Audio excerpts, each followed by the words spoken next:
Hey guys, what's up? Cardfight here, and today I'm here with a Ahsha deck profile. This is the updated Ranunculus Bloom build with the new stuff from Try Next.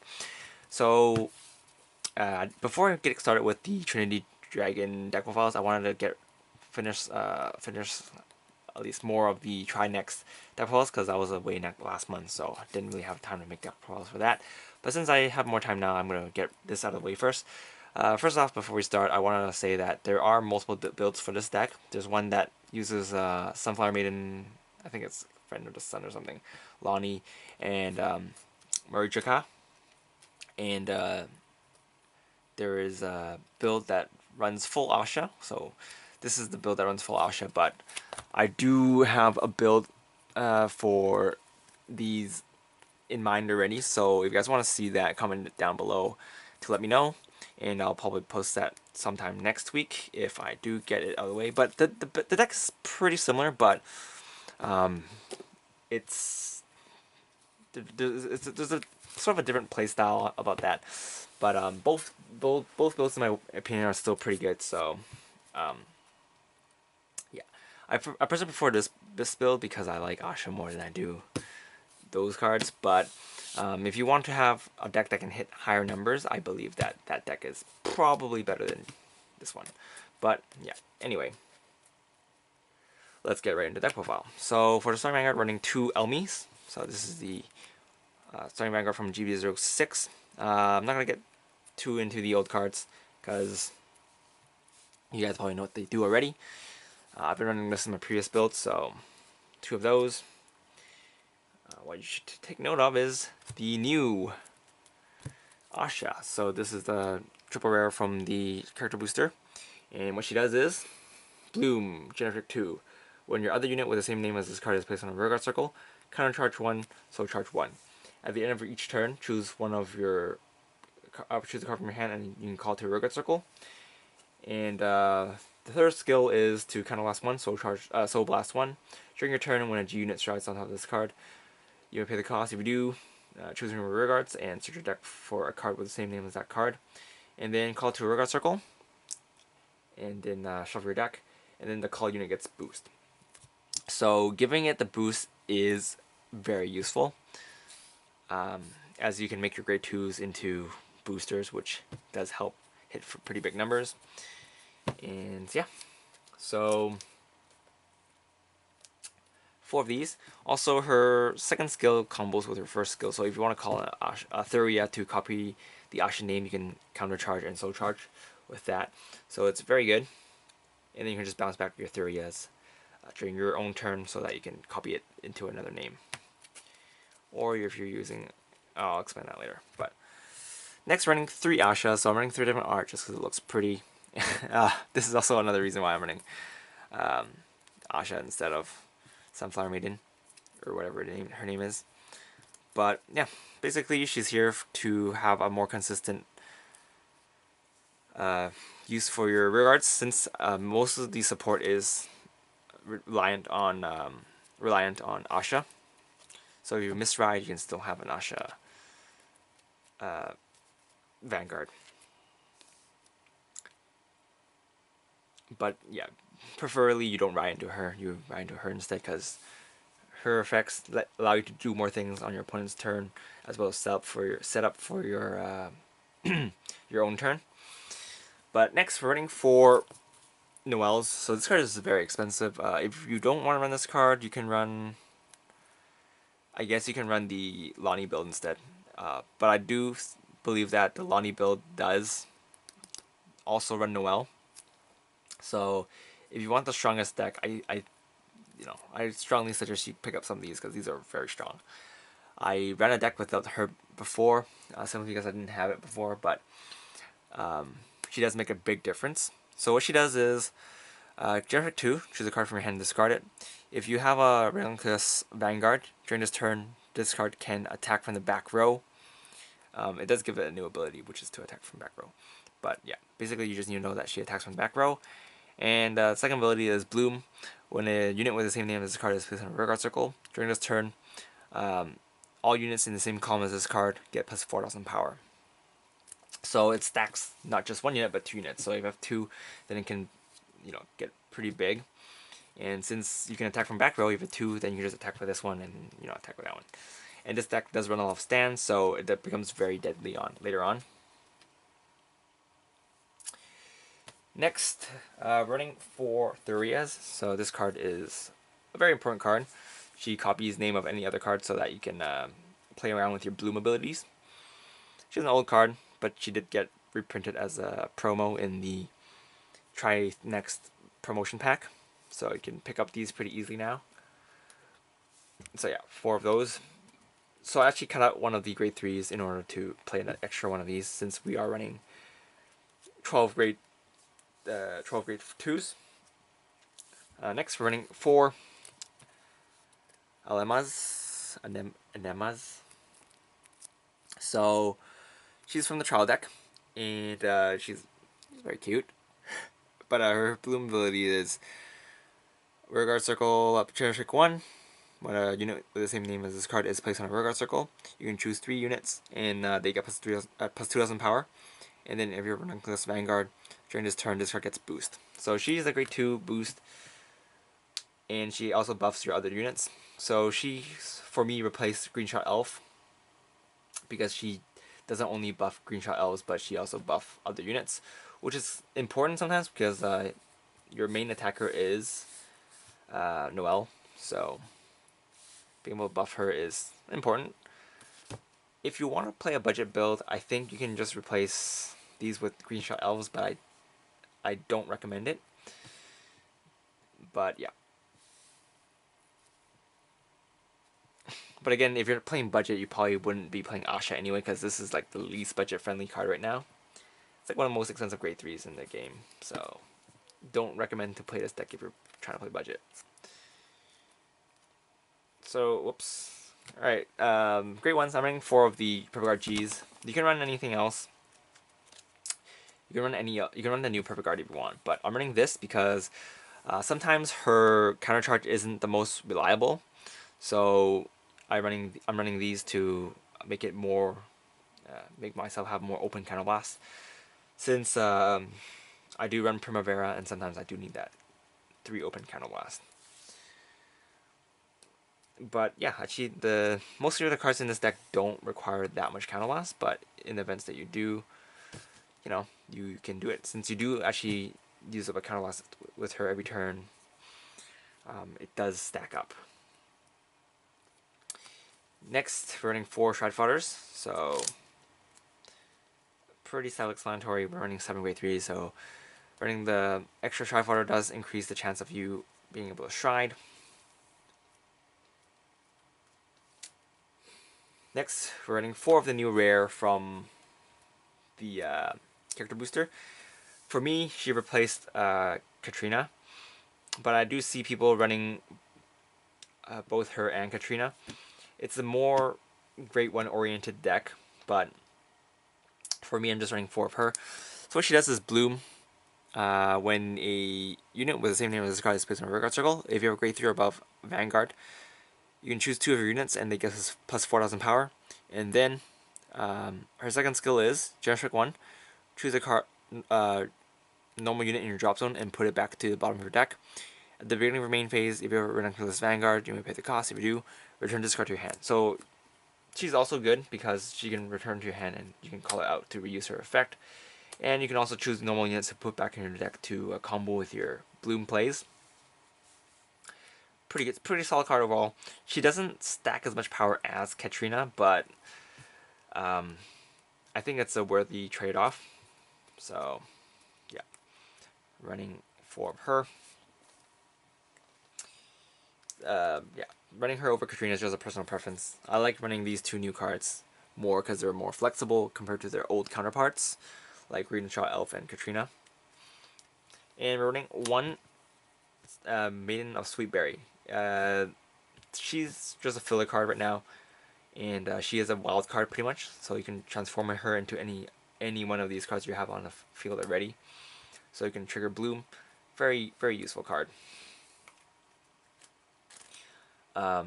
If you don't want to run 2 starting Vanguards, you can run a second one of these, but sometimes when you don't have anything to call to clone. Sometimes you can just clone your starting Vanguard, which is pretty good. Unless they got killed off somehow with playing against Gear Chronicle or Kagero. Or if it's locked by Link Joker, then not much you can do there, but most of the time, they'll be on the field. Trigger lineup, we're running 6 stand. And 6 crit. And then 4 heals. So, I know a lot of people like to run more stands than crits a lot of times, but I like running a more balanced lineup. Just in case I get lucky, you know. But the stands are very good. If you're not playing against in a meta with very heavy control decks, then running more stands won't hurt. But in events that you're running in a meta with very heavy control deck oriented, or in a very control deck oriented meta, that's what I want to say, then you might want to run more crits so that your Vanguard does generate more pressure, especially if you're using her. So if you're running her and your opponent's at 3 and they no guard, if you get crit, then it's pretty much GG, unless they get healed. But yeah, this is one of the reasons why I want crits. Alright, so let's move on to the G zone. So yeah, it's 12 crit, or no, 6 stand, 6 draw, 4 heals for the trigger lineup. The triggers are very personal preference oriented, so some people don't like to run stands at all. So yeah, but I think you should run at least 4 stands, because the where is it?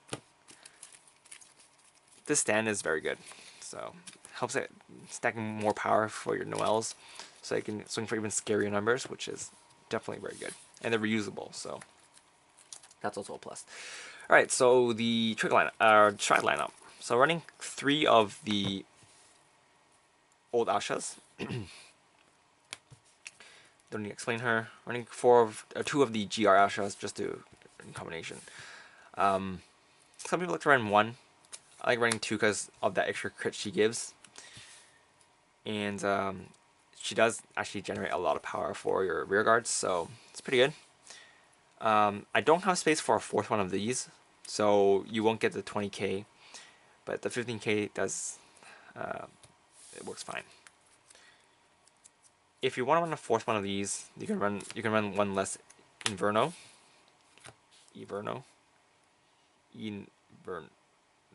Yeah. So her skill is Soul Blast 1. When a rear guard, choose 5 normal rear guards from your rear guard circle or drop zone, and put them back in your deck. And then if you return 5 units, you can counter charge 1, so charge 1. So she helps with recycling your units so you can bloom more. Because a lot of times when you search for so many units, you might run out of units to clone. So she helps with that. And it's not GB restricted, so you can use it if you really need to. Sometimes you don't need to, but actually a lot of times you won't need to, but in events you do. And the second effect is kind of last one. Choose a card from your hand, discard it. When a unit is called to the rear guard circle, you may pay the cost. If you do, search for a unit with bloom on your field, one of your bloom units, and search your deck for 2 cards with the same name as that card, and then reveal it, and then put them into your hand and shove your deck. So this effect is not restricted to once per turn, so you can stack it, but it does cause counterblast. So be careful.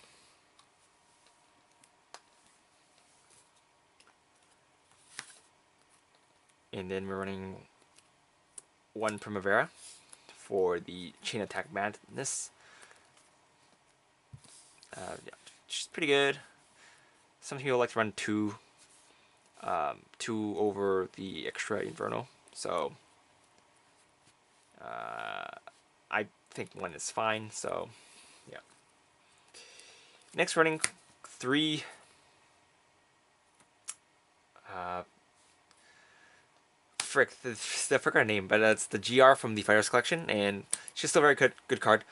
A lot of times you're going to use her as your first stride if you don't have a good field set up. If you do have a pretty decent field setup, you're going to use Ahsha as your first stride. But in events that you don't and you want to clone stuff, then you can use her. Both are pretty strong, so it's good. Next, we're moving on to the G Guardians. So we're running 2 Rain Breath Dragon. He also helps you set up for your turn, and he does combo with Ahsha, so not bad. Running one of the double rare from GBD08. So her ability is when it's placed on a Guardian Circle, you can choose from rear guards, and if you have another rear guard with the same name another rear guard with the same name as that card, this card gets plus 5,000 shield. Or I think it's per rear guard with the same name as that card. So it does stack up, so it's pretty good. I'm not running the new one because I don't really like the new one. The new one requires you to have 4 of the same name or an Ahsha, and sometimes you might not have an Ahsha, so sometimes I prefer running this one. But I believe that one provides more shield, so yeah, but I just don't like that card, honestly speaking. So one of these, and next we're running 1 Dismal to protect your rear guards. Sometimes you have a Noelle that you don't want to get rid of, so you're going to use this instead.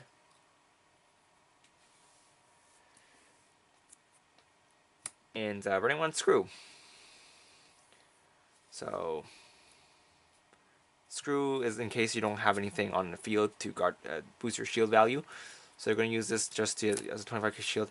And he also fuels your... If you want to get rid of some blue units in your hand to fuel the effects for your other cards, you can do so with his effect. Some other people like to run the hand swap one instead, but I think extra shield value is more useful, so I'm running Screw instead. So Screw for in case you get field wiped. Dismal in case you get VMAXed. This is just to give extra shield. This one it can combo with your 20k standard 20k shield, and it combos with your Ahsha too, so it's pretty good. So yeah, that's pretty much it for this deck profile. This is the full Ahsha build. Again, if you want to see the Lonnie build, comment down below and let me know. Some people might just want to see, oh, I just want to see my waifu, so they're just going to run a full-on Ahsha build. But some people who want more power stacking might want to run Lonnie instead. I've seen both builds top, so I'm guessing they're still pretty equal in power. I see slightly more Lonnie builds top, so I guess this one has a little bit of an edge. But yeah, but they're both not bad. Both like the Bloom support overall is very good, and let's be honest, Noelle is very strong. So yeah. All right, that's pretty much it for this deck profile. Thanks for watching, guys. This is Kartaku, and I'll see you guys in the next deck profile, which will probably be either Oracle Think Tank or Dimensional Robos. Comment down below which one you want to see more, and only those two for now. I'm not asking you to comment anything else, but I don't know. Yeah, this is Kartaku, and I'll see you later. Bye!